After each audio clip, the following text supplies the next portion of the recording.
Welcome back to another episode of the Brand My Career podcast, and I'm joined today by Mackenzie Hollow from Rarekind. How are you? I'm good. I'm good. Thanks, Alex. How are you? I'm really good. Excited to be jumping in, having a chat with you today. Now, I was going to introduce you as a recruitment coordinator, but I'm pretty sure you got a promotion during the week at the time of this recording, so you're a recruitment consultant now. Yes, that's correct. It's very much a similar scope to the role that I was doing before, but very excited and just a bit more of a scope on that business development side of things and client facing role. So really excited. It's been a lot of work, but I'm so excited and I bloody love it. It's great. Yeah, awesome. Oh, that's so good. Congratulations. What was it about recruiting that drew you to it, or how did you get into recruiting? Yeah, so I guess my whole career I've sort of been in sales-based roles or sort of that marketing, social media, sales. Recruitment was something that I actually fell into a little bit.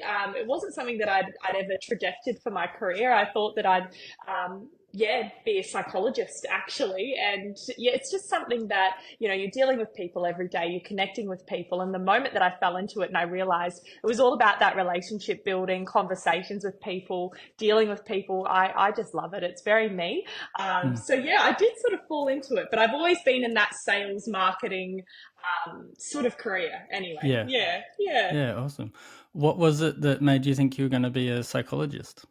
I started out doing a Bachelor of Psychology at university, and I've always been someone that's, very much aware of the mental health struggles that we all deal with and anxiety and all of those things. And I think I was just really passionate about helping people just getting into a career in psychology. But that obviously changed and evolved. I think just being in a people-facing role or a people-facing career has been really important to me, making a difference in people's lives, connecting them and connecting myself with them. So, yeah. Yeah, that's awesome. One of the things I was curious to ask, and it's kind of, I guess, looking behind the scenes of being a recruiter. Yeah. What's a challenging aspect of the job of being a recruiter that maybe people don't realize or understand? Yeah, I think for me, very much the confidence piece. And I'm very much someone that's dealt with that imposter syndrome, being a young female in such a large industry and working to specialize specifically in engineering. It's a very male dominated industry. And I think building up that confidence and feeling those anxieties or feeling that imposter syndrome, but being able to take that feeling and sort of, acknowledge it and then pass it on. So it's been, something that's, dealing with those challenges and those, I guess, client relationships and that kind of thing. But I think the anxiety, the imposter syndrome that comes with it, and in being in such a client-facing role where you're dealing with timeframes, you're dealing with people, and you can never predict people, right? They can do what they want. So I think that's been probably my biggest challenge. But I think having leaders around me that sort of believe in you and mentors that push you to say yes to everything. I'm very much a yes person, has enabled me to grow in that space, and it's been awesome. And I always think if you don't laugh, you'll cry, right? So I just think every day, if you can have a laugh in your day, if you can think about what you're grateful for, it doesn't matter if you're really recruitment heavy and you're working on all these deadlines. You've just got to look at the positives, I guess, and stay positive through it all. So yeah, I'm a bit silly goofy, but it's good. I'm sure that works for you because I guess I came across you on LinkedIn and you're clearly someone that just draws people to you. I think you're such a friendly, bubbly personality. So I'm sure it works for you well in this role, because I often, like, the recruiter is often the little piece in the middle that's sort of like between these different, you got the job seeker and you've got an employer, and you're trying to sort of play that matchmaker, and you can definitely get stuck in the middle of stuff.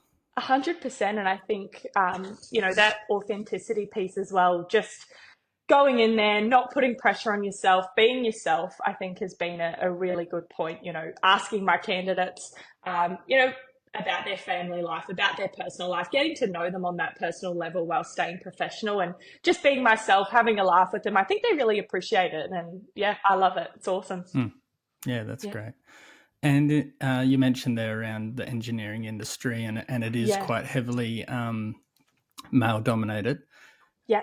Have you noticed any shifts through particular efforts around trying to promote females getting into engineering and more male dominated trades?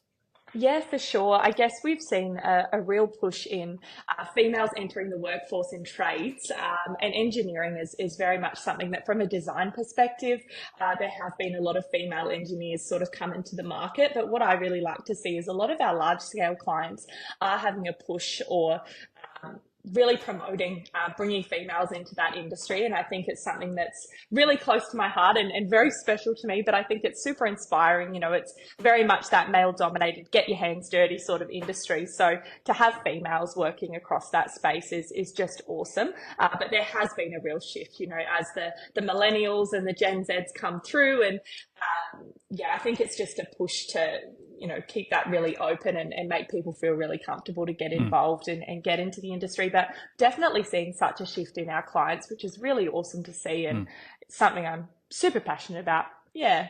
Yeah. I in my previous role, one of the programs I was overseeing was called Connecting Women's to Trade, and Yeah. it was all about trying to promote to young girls that, hey, like if you want to work in a trade, like that's an absolutely a viable option for you. Yeah. But then on the flip side, helping educate the, I guess, broader community and business community about, well, how can you be setting yourself up to be more attractive to females, as well Yeah. as just having everything that you need to actually be set up to make that a positive experience for them, you know, culture wise and stuff like that. So yeah, it's Yeah. definitely something I'm really passionate about, and Yeah. and gradually seeing, I guess, shifts and people realizing it as an option for them. And that's the main thing. So long as they know if that's something they want to do, that it's an option. Yeah, for sure. And I guess a lot of our clients are becoming more receptive to that, really, really collaborative and open to seeing females come in. And I love that. I think it's awesome. And I think there's so much more that we can be doing from an events perspective, raising awareness. And yeah, it's just an industry I'm so passionate about, and especially in manufacturing, it's yeah, really cool to see actually. I love it. Yeah. Yeah. So you've got your promotion this week. You Yeah. mentioned off there that you've been on a bit of a growth journey. Yeah. What's that look like for you? What does growing for Mackenzie look like? Yeah, I think for me, growing is just putting myself out there, saying yes to everything and doing everything with a bit of a positive approach or a positive vibe. I always joke with the people in our office. I come in every day and crack jokes, very, very loud and proud, sort of walk into the office with that energy to bring to other people. And I think that that's something that's been really, really important to me. Obviously, mental health, well-being in the workplace, but also growth for me is putting myself out there, doing the research, working really hard. But I think just staying positive and having that attitude, you know, things can be going wrong. And I just always think, oh, well, at the end of the day, it's always going to work out, and having that mindset shift as well. And yeah, I think it's all about mindset for me. I think everything around growth is about mindset. I mean, your mindset is the only thing that you can control, right? Your mindset, your approach to different situations. So I think just putting myself out there, having a positive mindset, and I think for me, a lot of my growth has come from leaders in Rarekind and in our business. We have a very strong mentorship sort of program, and it's not something that you see across a lot of corporate environments, but you know, that working really, really closely with our directors and having them, you know, believe in you and you know, speak to you with such confidence. You know, you've got this, you can do this, and I think having that support network around me has really enabled me to grow in the industry, which is bloody great. I love it. Yeah. Yeah. Yeah, no, that's Yeah. awesome. I've had the pleasure of meeting a bunch of Rarekind Yeah. people, and was at a couple of events last week. So I was actually getting some inside goss on you from Tegan and Mia up in Newcastle. So some of that might come up in some of my questions later. But yeah, Yeah. everyone that I've come across has, yeah, I'm really impressed by the culture of Rarekind, just from an outside perspective. So Yeah. yeah, I that's think good. And I think I've sort of worked across multiple corporate environments, and I think having an environment where everybody is pushing everyone to grow, but everybody genuinely cares about each other and genuinely supports each other as a young person coming into a new industry and wanting to grow and wanting to learn. It's just awesome. It's great. Yeah. And so that mindset, like, was there a particular shift that you felt you found yourself having to make, or that you found yourself had made in that journey? Yeah, I think so. I think I used to get really, really stressed and really, really bogged down. And I think it's that ability to remember what's really important in life, right? You know, connection, relationships, experiences, and being able to sort of make that shift from, hey, this is really, really stressful, appreciating that it's really stressful, but acknowledging it and moving on from there. I think that's something that has been a big shift for me, and working across very high stress, high I guess, intensity roles throughout my career. And I've worked in management roles as well. But I think being very, very open as well is good. Yeah. It's a funny one, isn't it? Whenever you, like, until you actually experience it, that this whole thing of mindset and the change that it makes for your life, you're always hearing, but like I used to always hear people talking about, wealth building, talking people and stuff, and they'd always talk, oh, it's all mindset. And you just used to sit there going, like, that's such a load of crap. But then all of a sudden you actually start to notice some shifts in mindsets and the huge impact it has. And then all of a sudden you just can't help but deny that, oh man, mindset, this unlocks everything. Yeah. And I think it's so important to fill your cup outside of work as well, and outside of your career, and build on the things that fill your cup and make you feel good, and have really good people around you from both a professional perspective, but also a personal perspective, because I think that's really helped me to grow as well. You know, having those moments where I am taking that time out and I'm going on a surf trip with my partner, or spending some time with friends, and doing a lot of mindfulness and meditation, at the risk of sounding very spiritual. But I think just enabling yourself to switch off brings so much more engagement and grunt to what you're doing in your everyday career. For me, that's been a big shift, is being able to enjoy getting outdoors, going surfing, having those relationships, and switching off really gives me that grunt to be able to want to succeed in everything that I'm doing at work as well, which is really, really important, is looking after your mental health, well-being, all that jazz. Yeah, absolutely. And did I hear down the grapevine that you have some sort of clothing business or something on the side? Yes, I do. So I also run a dress hire business. So I've owned that for about 5 years now, in between my career professionally. And it's something that I'm very, very passionate about, and I really enjoy. But I think, it's been a big growth there as well, from a marketing, branding perspective, understanding, client needs and that kind of thing. But it's something I'm super passionate about. It started in the bedroom of my home, and it's just sort of grown from there. But essentially it's a rental company for dresses. So you hire at a fraction of the cost. But I think that's probably grown me as well. As a person. That's awesome. How big's your stock now? I've got 163 dresses at the moment, so it's if I ever need something to wear, I'm not short of a dress, which is awesome. But it's it's been really awesome actually, and I think it's given me a lot of foundations for building relationships, and it's something that I'm really passionate about. It's sort of on the same scope, but it's making people feel happy, or making people feel really confident, and that flows into recruitment as well, which is it's really strange, but it's not what I expected to get into, for sure. I came home one day from my retail job, and I said, you know what, I'm going to try this and see how it goes, and it's just flourished from there, which is absolutely awesome. But it's given me a lot of confidence, I think, as well. Because I have heard about a few of that and that sort of business model, and it has all kinds of ramifications, even just addressing fast fashion issues, and people buying a dress, wearing it once, and then throwing it out. I think it's a really good business model on a whole bunch of fronts.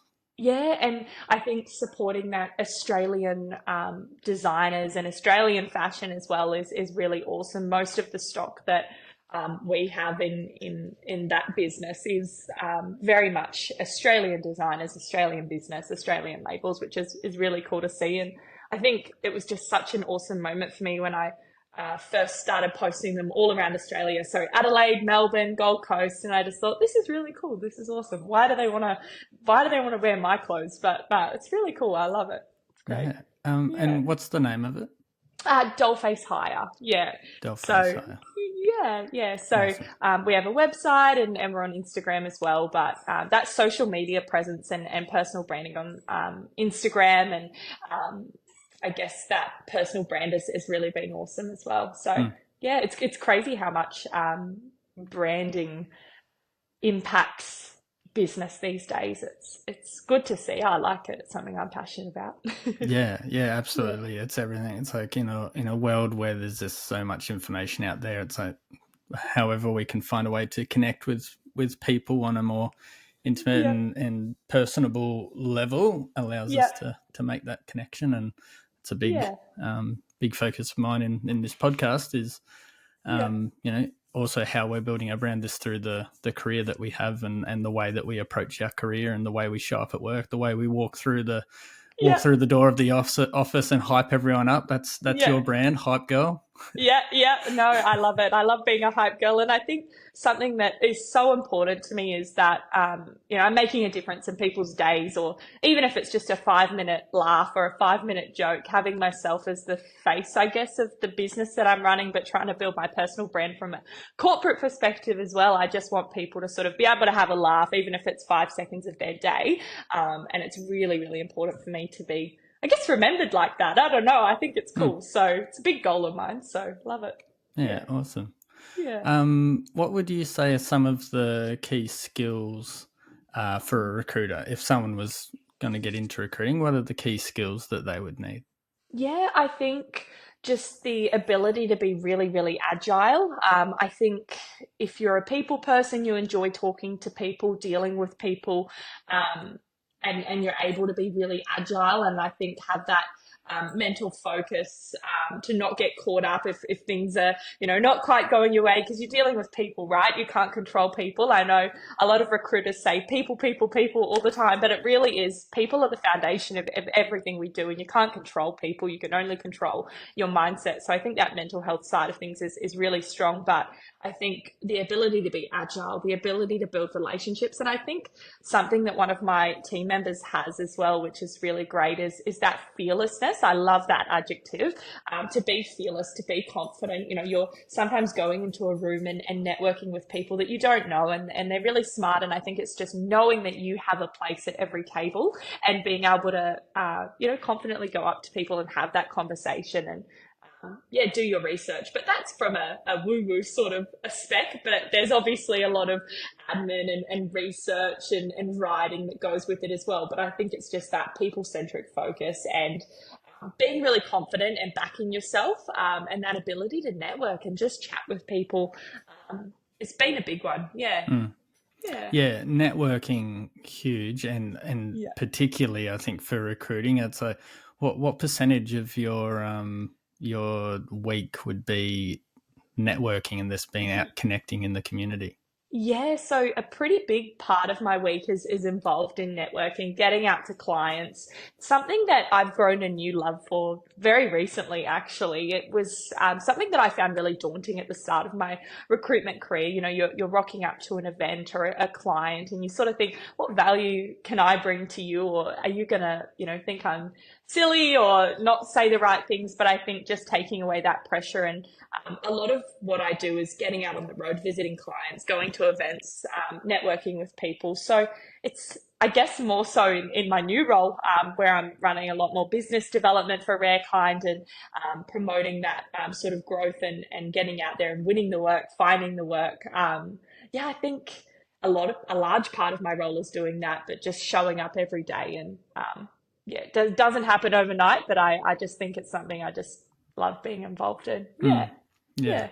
And I assume people would feel pressure, like you mentioned, you're recruiting largely in the engineering space. Like, someone that starts in recruiting might feel the pressure that, I need to know everything about engineering. But really it's actually being able to get to the root of understanding, well, what's this employer's need and where is our value add within this? So what would you say to someone that's nervous about thinking they need to know everything about everything? Yeah, I think for me, a large part of Foundation has been doing that research or understanding the market and bringing some value to the client. So I think, before I go out and visit a new client or a client that we've been working with for a while, I think it's really understanding their business or what they're trying to achieve.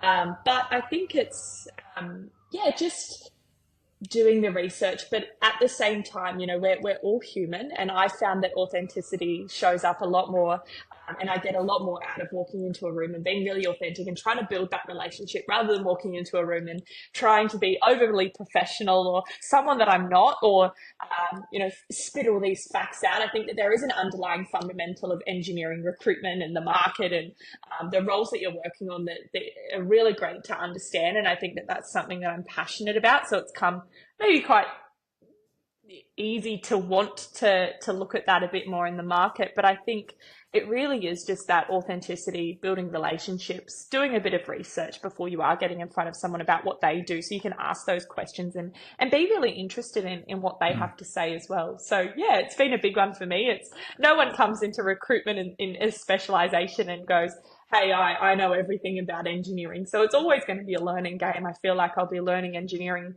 for the next 5 to 10 years and I still won't know everything. So yeah, it's awesome. Yeah, absolutely. Yeah. I think that curiosity piece is this key to networking. It's the best way to actually connect with people and build those relationships for ongoing conversations and stuff.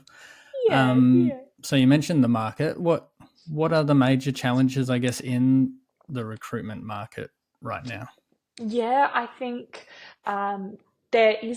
engineering's very busy at the moment. So I guess every industry is very different. But I think one of the main challenges that we would be having at the moment is just getting the right people through. And there's a lot of candidates out there, but I think expectations are definitely on the rise. And there are skills shortages across trades, engineering sector, that manufacturing, both light and heavy, and your mining clients. There's definitely a skills shortage in getting people on the ground. So it is pushing up those expectations for candidates, and I think working through those expectations just while we're going through a bit of a phase. And I know that the cost of living in Australia is absolutely wild. So I think everybody's sort of feeling that across the board. But for me, it's just sort of managing those expectations and really understanding where those expectations are on the rise for high level roles. There are obviously certain roles like project managers. If you ask any recruiter, project managers are few and far between. A great project manager. There are roles that, there's a lot of skills and a lot of talent coming through, but I think it's just encouraging that younger generation to come through, be a part of the engineering sector and hit the ground running. So yeah. Lots of challenges. Expectations is an interesting one, isn't it? Like trying to get expectations aligned of what a business would expect to pay someone, what someone's asking for in line with, do they already have skills? Is it that they actually don't have the skills, but they want to learn on the job? And all the nuances that go on between that. And apologies if you can hear rustling in the background. That is my co-host, Bailey. I'm actually preparing to introduce him on LinkedIn because he's made it into my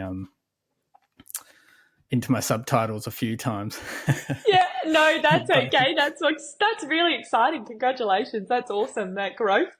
Good on you. That's awesome. How can someone stand out, a candidate stand out in a recruitment process? Yeah, I think having a really, really detailed resume that's concise and sort of gets to the point. I think that if you are looking to apply for a particular role, especially in the engineering front, something that I love to see is it is a bit controversial. Some recruiters love to see cover letters, some don't. I absolutely love cover letters.